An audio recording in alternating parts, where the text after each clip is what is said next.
Let's solve minimum operations required to equalize an array. We have given a nums array of length n, and we are supposed to choose any subarray for making all the elements in it to be equal.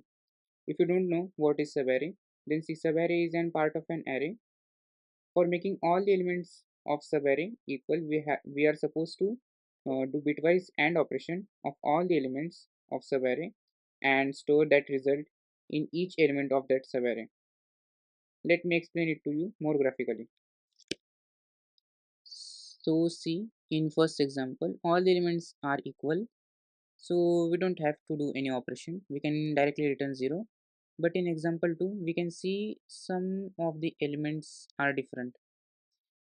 So what we have done in first pass is we have taken 115.6 as an subarray, and we have done bitwise AND operation of that and store the result which is 0 in each element of that subarray. So we get 0 0 0 1 2. But if we do this, it will be more, it will take more operations.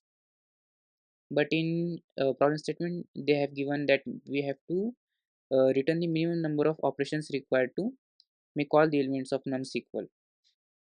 So the only way to do minimum operation is to do, if there is a different element in it, then we can take AND operation of all elements.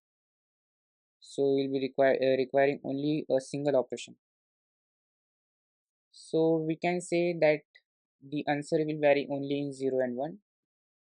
Means if there is a different element, then answer will be 1, or else it will be 0. So let's walk through the code.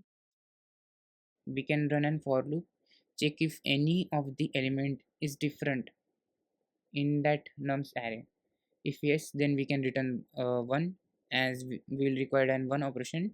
And if not, if all the elements are equal, then we can return 0. If you are thinking why we have taken nums of 0, why not nums of 1, nums of 2? Because in the constant they have given then that the array size will vary from 1 to 100. Means the minimum size of nums will be 1, so nums of 0 will always be valid.